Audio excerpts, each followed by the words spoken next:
Assalamualaikum warahmatullahi wabarakatuh. Apa kabar hari ini?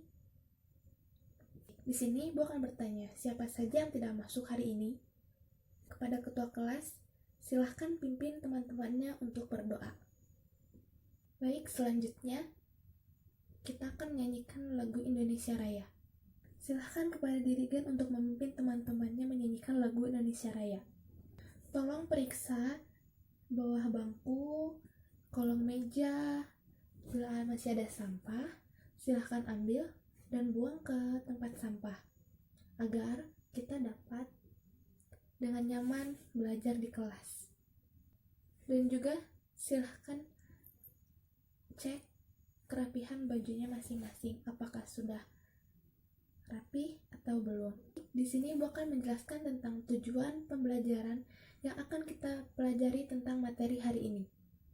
Yang pertama yaitu mengamati peta Indonesia, agar kita semua dapat mengetahui batasan-batasan dari wilayah Indonesia. Yang kedua, kita akan mengamati tentang peta Provinsi Jawa Tengah, agar kita semua dapat menentukan letak geografis daerah-daerah di Jawa Tengah dengan tepat. Yang ketiga, kegiatan latihan menunjukkan letak geografis, agar kita dapat menunjukkan dan menuliskan garis lintang dan garis bujur dengan tepat. Sebelum memulai pembelajaran, Ibu minta agar kalian semua memperhatikan apa yang sedang Ibu sampaikan, agar kalian semua dapat memahami tentang materi yang Ibu sampaikan hari ini. Sebelum memulai inti pembelajaran, kalian boleh membaca terlebih dahulu terkait materi yang akan kita sampaikan hari ini. Agar lebih semangat, kita akan menyanyikan lagu daerah yaitu Tokecang. Di manakah kamu tinggal? Di daerah pegunungan, pesisir pantai, atau perkotaan? Negara Indonesia merupakan negara yang memiliki keindahan bawah laut dan juga darat yang sangat indah. Salah satu keindahan bawah laut Indonesia yang telah mendunia adalah Raja Ampat. Dan salah satu kenampakan alam di bagian darat yang telah mendunia yaitu Gunung Bromo. Terdapat banyak sekali kenampakan alam baik di darat maupun di laut yang sangat indah di Indonesia. Mengapa demikian? Karena negara Indonesia merupakan negara kepulauan. Tahukah kamu apa itu negara kepulauan? Negara kepulauan adalah suatu negara yang terdiri dari beberapa pulau yang mencangkup wilayah daratan dan juga perairan. Kita sebagai warga negara Indonesia sudah seharusnya tahu nih bagaimana letak geografis Indonesia. Pertama, kita harus tahu luas wilayah negara Indonesia itu sendiri. Yang kedua, kita harus mengetahui batasan-batasan mana saja di negara Indonesia. Kita mulai dari luas Indonesia itu sendiri ya. Letak geografis Indonesia. Pertama, luas Indonesia.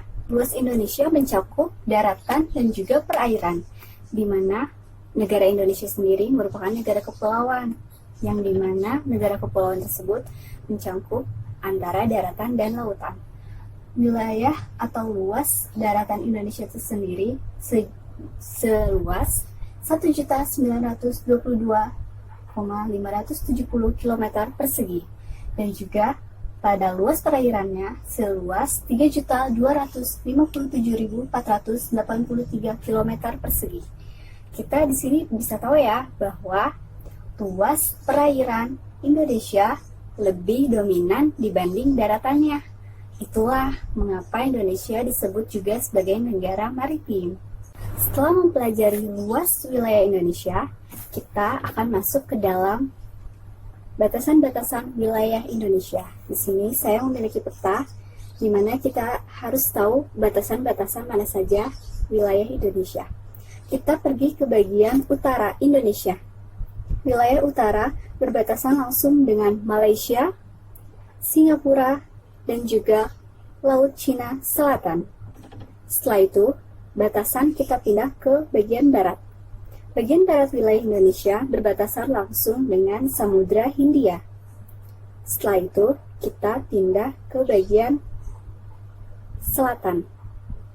Di bagian selatan, wilayah Indonesia berbatasan langsung dengan Timur Leste dan juga Australia.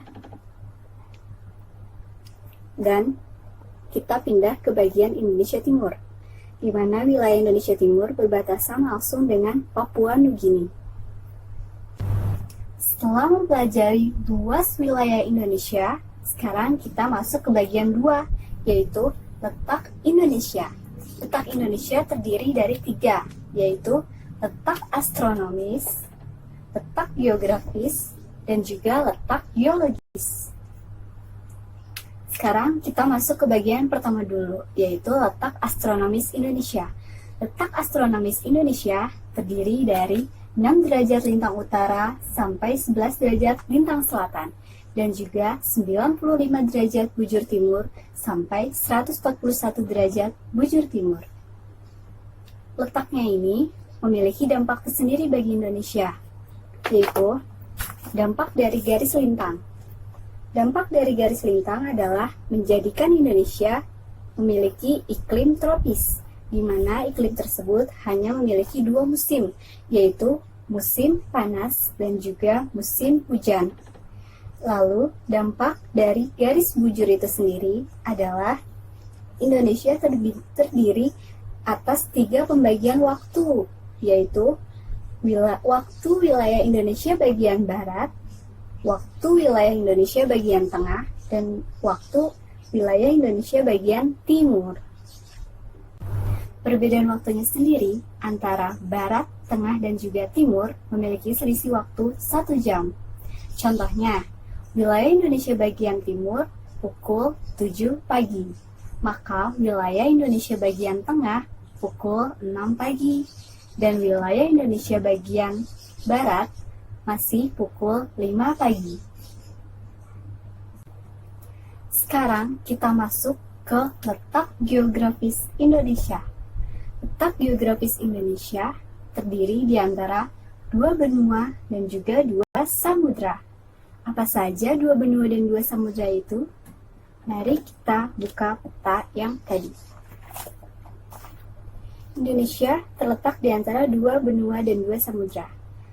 Di antara 2 benuanya yaitu benua Asia dan juga benua Australia. Dan 2 samudranya tersebut adalah Samudra Hindia dan juga Samudra Pasifik. Nah, dampaknya sendiri bagi Indonesia apa sih? Letak geografis Indonesia memiliki dampak yang pertama, yaitu budayanya. Kan banyak nih wisatawan dari wilayah Asia akan datang ke Australia. Dengan begitu, mereka akan melewati Indonesia terlebih dahulu. Saat mereka melewati Indonesia, mereka akan bertukar budaya dengan penduduk asli Indonesia. Jadi dari wisatawan asing dengan penduduk lokal maupun dari penduduk asli dengan wisatawan asing. Pertukaran budaya itu terjadi. Dampak yang kedua, yaitu dampak perekonomiannya. Nah, kan banyak juga nih wisatawan atau pedagang dari Australia, pedagang internasional tentunya, yang dari Australia akan berdagang di wilayah Asia. Secara tidak langsung mereka akan melewati Indonesia terlebih dahulu. Saat itu terjadi, maka penduduk wilayah asli Indonesia menawarkan produk-produk lokalnya juga kepada pedagang internasional. Dengan begitu, dari pariwisata Indonesia sendiri telah memiliki perekonomian yang cukup baik. Dampaknya cukup baik bagi perekonomian Indonesia. Nah, sekarang kita pindah ke letak geologis Indonesia. Letak geologisnya itu berdasarkan struktur batuannya. Indonesia dilalui oleh 2 jalur pegunungan, yaitu pegunungan Sirkummediterania dan juga pegunungan Pasifik, di mana kedua jalur pegunungan tersebut memiliki dampaknya tersendiri bagi Indonesia, yaitu menjadikan negara Indonesia banyak akan gunung berapi. Nah, karena banyak gunung berapinya itu, maka di bawahnya tersebut kaya akan sumber air mineralnya, sehingga menjadikan Indonesia banyak sumber daya alamnya. Jadi Indonesia itu kaya akan sumber daya alamnya karena 2 jalur pegunungan tersebut. Nah, yang kedua terdapat 3 lempeng. Apa saja sih lempengnya itu? Yang pertama, lempeng Eurasia. Yang kedua, lempeng Indo-Australia. Dan yang ketiga, merupakan lempeng Pasifik. Dampaknya sendiri bagi Indonesia menjadikan negara ini. Bagaimana perasaan kalian setelah melakukan kegiatan pada hari ini? Menyenangkan ya? Tadi kita telah belajar apa saja? Betul, tadi kita telah mempelajari letak geografis Indonesia. Indonesia merupakan negara kepulauan. Letak astronomis, geografis, dan geologis memberikan dampak secara fisik dan sosial budaya bagi Indonesia. Contohnya apa saja? Ya, contohnya tadi seperti Indonesia dibagi menjadi 3 bagian waktu. Indonesia memiliki iklim tropis. Sekian untuk pembelajaran pada hari ini. Semoga bermanfaat untuk kita semua dan bermanfaat untuk kedepannya nanti. Pada pertemuan selanjutnya, kita akan mempelajari tema 9, subtema 1, pembelajaran 4. Saat pulang nanti, jangan lupa langsung salam kepada orang tua. Dan jangan lupa untuk selalu menerapkan 5S. Salam, senyum, sapa, sopan, dan santun. Kalian harus sopan santun kepada siapapun, apalagi kepada orang yang lebih tua daripada kalian. Sebelum pembelajaran diakhiri, Ibu pengen kalian memeriksa kolong meja apakah ada sampah. Jika ada, silakan diambil dan disimpan dulu. Setelah keluar nanti, langsung dibuang ke tempat sampah. Pada ketua kelas, silakan untuk dipimpin doanya. Terima kasih. Wassalamualaikum warahmatullahi wabarakatuh.